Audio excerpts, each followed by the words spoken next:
রেশনের চাল দিয়ে ফার্স্ট টাইম বাড়িতে বানিয়ে ফেললাম মশলা ধোসা।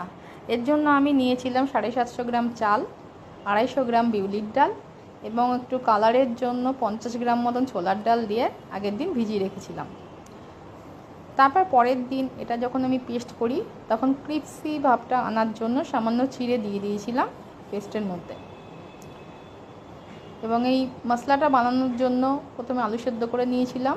কড়াইতে সর্ষে, কারি পাতা, শুকনো লঙ্কা ফোড়ন দিয়ে মেশড করা পেঁয়াজ, টমেটো, কাঁচা লঙ্কা কুচি, সামান্য লবণ হলুদ আর মেশড করা আলুটা দিয়ে মশলাটা বানিয়ে নিয়েছিলাম।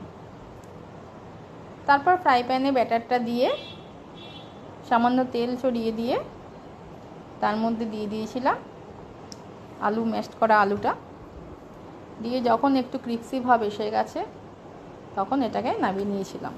ফার্স্ট টাইম ট্রাই করলাম, ছেলে মেয়ে ভীষণ ভালো খায়, যার জন্য জায়ের কাছ থেকে শিখে নিয়ে বানালাম। সবাই তো বললো ভালোই হয়েছে, তোমরাও দেখে বলো কেমন হয়েছে।